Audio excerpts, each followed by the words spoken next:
Bonjour à tous et bienvenue sur France 24 dans ce nouveau numéro de Cap Amérique. Au menu cette semaine, plus d'une centaine de migrants venus d'Amérique centrale sont arrivés à la frontière entre Tijuana et San Diego. Certains ont déposé une demande d'asile aux États-Unis malgré l'opposition de Donald Trump. Donald Trump, dont le mandat est toujours empoisonné par les soupçons d'ingérence russe dans la campagne présidentielle. Le procureur Mueller aurait évoqué une assignation à comparaître pour le président américain. Et puis à l'ouest du Mexique, dans le Yucatan, Tulum attire de plus en plus de touristes, mais vous verrez que cela a des conséquences sur l'environnement. Ils sont plus d'une centaine. Des migrants venus d'Amérique centrale sont arrivés à Tijuana, au Mexique. La fin d'un long périple d'1 mois. Ils sont déjà plusieurs à avoir déposé une demande d'asile aux États-Unis malgré les réticences de l'administration américaine. On voit ça tout de suite avec Julien Cheida et Cédric Ferreira. Après 2 jours d'attente, la délivrance pour une poignée de migrants. Ils sont autorisés à entrer aux États-Unis malgré les réticences de Donald Trump. Ils ont laissé une trentaine de personnes entrer. C'est enfin arrivé, quelques-uns très tôt dans la nuit. Et là, vous voyez les derniers. C'est le début d'un long processus à l'issue incertaine. L'examen de leur demande d'asile peut prendre des mois. Et dans certains cas, les familles peuvent être séparées. De l'autre côté de la frontière, des centaines de migrants restent dans l'attente. Maria Magdalena s'est faite refouler, mais elle ne perd pas espoir. Oui, j'ai déjà essayé de passer, mais c'est comme ça, il ne faut pas lâcher. S'ils nous repoussent 10, 1000, 2000 fois, eh bien on reviendra à chaque fois. Partie du sud du Mexique il y a 1 mois, la caravane organisée par une ONG de défense des migrants est arrivée dimanche au poste frontière de Tijuana au terme d'un voyage de 4000 km. 400 personnes qui viennent pour la plupart du Honduras, du Guatemala ou encore du Salvador. Ils fuient les violences et les persécutions politiques.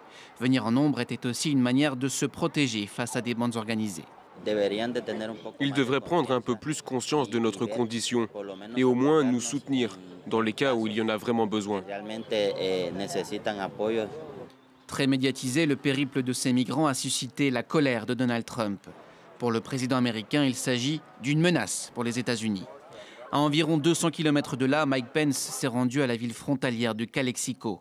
Malgré l'entrée de quelques migrants sur le territoire, son discours sur l'immigration reste ferme. Ce sont des individus qui, pour la plupart, ont déjà obtenu un statut de réfugié au Mexique. Mais pourtant, ils persistent dans leur tentative d'entrer sur le territoire américain. Et nous traiterons leur cas selon les lois de ce pays. Mike Pence est aussi allé examiner le mur séparant les États-Unis du Mexique. Son extension sur les 3200 km de frontières reste un objectif à atteindre pour l'administration Trump. On en vient à présent à l'image de la semaine. Ça se passe au Brésil, à Sao Paulo, la capitale économique du pays. Une tour de plus de 24 étages s'est effondrée hier après un spectaculaire incendie. L'immeuble était habité par des familles de sans-abri. Il y a au moins un mort selon les médias locaux. On va voir à présent en bref les autres informations qui ont marqué ces derniers jours avec tout d'abord aux États-Unis le procureur spécial Mueller qui dans le cadre de l'affaire russe aurait évoqué une assignation à comparaître pour le président américain Donald Trump. Regardez. Donald Trump sera-t-il assigné à comparaître devant un grand jury ? Dans son édition de mardi, le Washington Post affirme que le procureur spécial en charge de l'enquête sur l'ingérence russe a évoqué cette possibilité si le président américain refusait de répondre aux questions des enquêteurs fédéraux. Selon le quotidien américain, cette menace aurait été brandie par Robert Mueller début mars, lors d'une rencontre avec l'équipe juridique de Donald Trump, confirmée par l'un de ses anciens avocats. La veille, le New York Times et le Wall Street Journal avaient de leur côté révélé certaines des questions que Robert Mueller veut poser au président américain, autour notamment d'une éventuelle tentative d'obstruction à la justice. Ces fuites ont suscité l'ire de Donald Trump. Sur Twitter, le président a dénoncé une chasse aux sorcières à laquelle il demande de mettre fin. Escortées par des policiers, ces femmes sont mises à l'abri dans des vannes après avoir été interrogées par les services d'Interpol. Elles travaillaient comme prostituées près des mines d'or au Guyana, sous la coupe des trafiquants d'êtres humains. Dans ce cas précis, lorsqu'il s'agit d'êtres humains, Les groupes criminels en bande organisée se revendent les victimes entre eux. D'autres personnes ont été découvertes dans des usines. On leur avait confisqué leur passeport et elles travaillaient sans salaire dans des conditions misérables. Au total, environ 350 victimes potentielles d'esclavage sexuel et de travail forcé ont été sauvées lors de l'opération Libertad menée par Interpol début avril dans 13 pays des Caraïbes et d'Amérique latine. Donc aujourd'hui, nous annonçons des nouvelles fonctions de sites de rencontres. Et l'objectif sera de construire des relations authentiques et durables, et pas seulement des plans d'un soir. Devant les développeurs du site à San José en Californie, Mark Zuckerberg a expliqué comment chercher l'âme sœur gratuitement sur Facebook. Mais un mois après son audition au Sénat dans le cadre de l'affaire Cambridge Analytica, le PDG du premier réseau social au monde tente aussi de rassurer ses utilisateurs sur la protection de leurs données personnelles. Il a notamment annoncé qu'il serait désormais possible d'effacer ses données de navigation sur la plateforme. Direction le Mexique à présent, à l'ouest du pays. Tulum est un petit paradis avec ses eaux turquoises et ses plages de sable blanc. Mais le site qui aujourd'hui attire de plus en plus de touristes devient victime de son succès. Regardez, c'est un reportage de nos confrères de France 2. C'est une longue plage de rêve à l'ouest du Mexique sur la mer des Caraïbes. Un endroit où les Mayas ont bâti ces temples. Un lieu qui attire chaque année des millions de touristes. Tulum et ses hôtels dissimulés entre océan et jungle. Nous sommes dans l'un des plus chics, des chambres de 300 à 700 € la nuit. L'hôtel est dirigé par une Française. Donc voici la plage à Tulum. Vous avez la mer turquoise, les vagues, le paradis, quoi. Ce petit sable blanc là, c'est vraiment ce qui fait de Tulum son charme. Du bois, des matériaux naturels pour les chambres, une salle de bain en plein air, du calme pour une clientèle américaine qui vient ici en 3 heures d'avion. J'adore ici. C'est incroyable, c'est très beau. C'est facile de venir, tout est simple, on n'a même pas besoin de mettre des chaussures, j'aime beaucoup. Mais je vois que ça commence à beaucoup construire et j'ai peur de ce qui va arriver.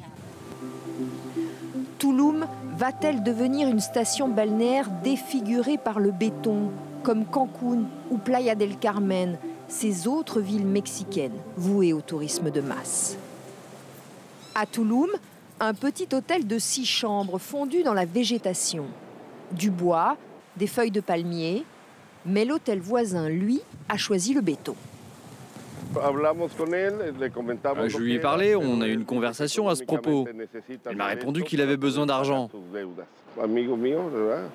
Oui, c'est un ami. Je lui ai dit que ce n'était pas bien ce qu'il faisait, mais de toute façon, trop tard, il a eu son permis de construire. L'hôtel et ses chambres de béton sortent de terre. Sur la plage, les autorités continuent à donner des permis. Chaque mois, un nouvel établissement se construit en dur à Tulum, parfois même sans autorisation. Nous sommes dans le parc national avec des militants écologistes, un parc où il est en théorie interdit de construire. Regardez là à gauche, on n'a pas le droit de construire, mais ils le font quand même, sans autorisation. Et vous voyez, derrière ces palmiers, il y a des constructions en cours. Mais personne ne peut le savoir. Sur certains restaurants de plage, des avis de fermeture non respectés. Le scénario est toujours le même. Les exploitants installent d'abord une simple cabane sur le sable, puis s'étendent et construisent dans un espace protégé des chambres et un hôtel illégal. Ils n'arrêtent pas de construire sans permis. Des hôtels, des restaurants, des parkings. La seule explication à donner à tout cela, c'est la corruption. Les constructions sont généralement régularisées après coup.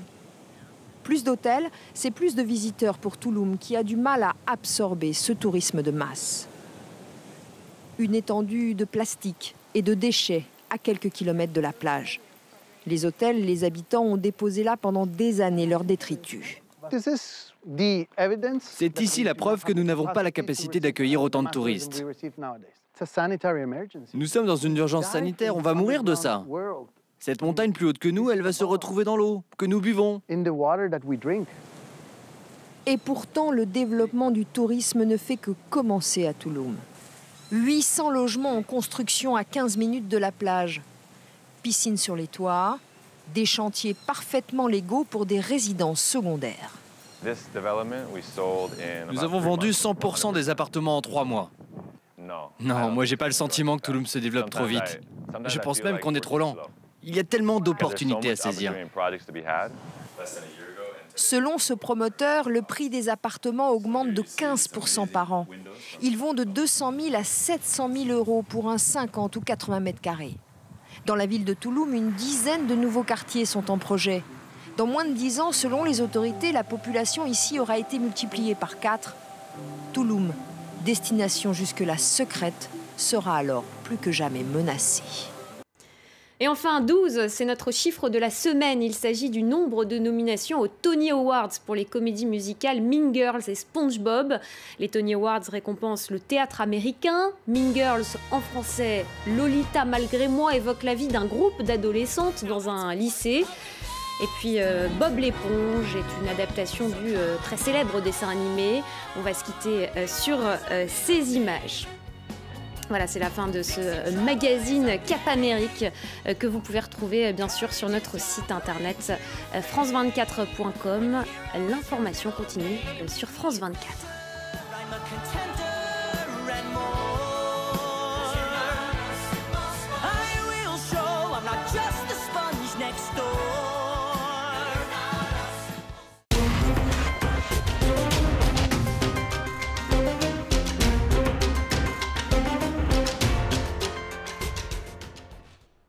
C'est une silhouette discrète devenue une véritable figure dans le Bordelais. À 69 ans, le milliardaire chinois Peter Kwok s'est offert il y a quelques mois son 7e château viticole, et pas n'importe lequel, le Grand Cru classé Belfond-Belsier, un achat coup de cœur. À chaque fois que je viens ici, je suis heureux. C'est une exploitation agricole. Plus vous venez, plus vous restez ici et plus vous vous rendez compte qu'il y a beaucoup de choses que vous ne pouvez contrôler. Vous faites du mieux que vous pouvez, mais vous devez attendre le travail de la nature, de la météo, pour avoir le produit final. Peter Kwok parle en connaisseur. Il y a 20 ans, il achète le château Aubrisson près de Saint-Émilion. Une passion du vin venue sur le tard, il n'a goûté son premier verre qu'à 50 ans. D'origine vietnamienne, ce self-made man a fait fortune dans la banque à Hong Kong. Francophile assumé, issu d'une famille modeste de Saïgon, il choisit l'Hexagone pour placer son immense patrimoine. Mais à la différence de certains hommes d'affaires asiatiques venus investir à Bordeaux pour revendre très vite, lui veut prendre son temps. Le prix d'un petit château ici vaut moins cher que celui d'un appartement à Shanghai ou Pékin. Donc pour eux, c'est un petit investissement. Mais ils ont réalisé que ce n'était pas un business comme un autre, que ce n'était pas ce qu'ils pensaient. L'agriculture, c'est un processus lent. Faire le meilleur vin possible en prenant en compte la nature, le terroir, moi c'est ce que je veux faire. Rendre hommage au terroir, c'est ce qu'il a fait ici, au château La Tour Saint-Christophe, acquis en 2012, où toutes les terrasses ont été restaurées. Un travail de titan reconnu par le petit monde très fermé bordelais. Spécial K, K à part, sont aujourd'hui ses surnoms. Il s'en amuse. Essayer de trouver quelque chose de nouveau à essayer ou alors faire encore mieux. C'est la seule manière pour moi de rester jeune. D'ici quelques années, il espère pouvoir rester plusieurs mois par an en France et promet de tout faire pour rehausser encore la qualité de ses crus classés.